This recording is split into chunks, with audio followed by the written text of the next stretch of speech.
Good morning. Mincha today will be at 6:45. There's a late Marv at 9, followed by Slichot. Tomorrow morning we're davening Slichot like today at 6:35 and what? 5:35. Excuse me. You can tell it's very early in the morning. 5:35 and Shachrit tomorrow is at 6:05. Now for a quick of our Torah. This week's parsha, of course, is Hazinu.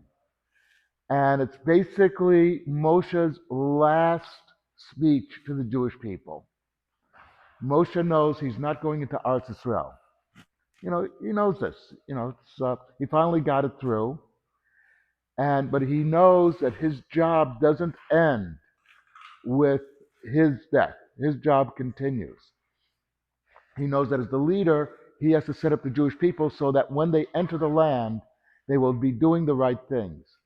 And Hazinu, one of the things that goes on here is he's warning about two major dangers that the Jewish people will be facing. One is there was a big problem during the time of the Beit Rishon, the first temple, that there was a mistaken impression that you could commit any sin and then go before Hashem and have it forgiven. Moshe said it doesn't work that way. If you commit a sin against another man, you have to get his forgiveness.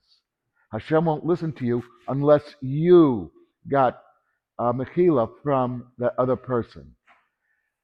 And the other danger is that you're so concerned about social things, making sure everything is equal, you forget about Hashem.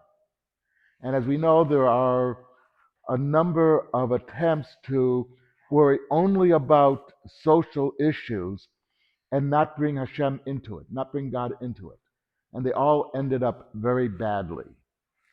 Um, I don't have to go through the history, but as we know, in the last century, there were movements that did this, and millions of people were murdered by people wanting to do the right thing and forgetting that there was a God.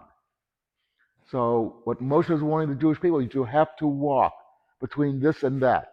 You can't be so imbued with God that you forget about your fellow man, but you can't be so imbued with your fellow man that you forget about a God. You forget about God. That works together. Otherwise, the whole system will fall apart and will end up in a disaster, as did happen eventually with the destruction of the first Beit Mikdash, the first temple, and the second one as well.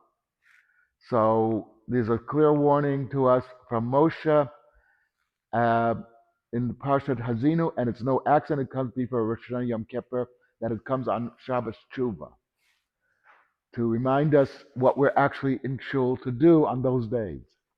Something to think about. Do you still have a minion? No?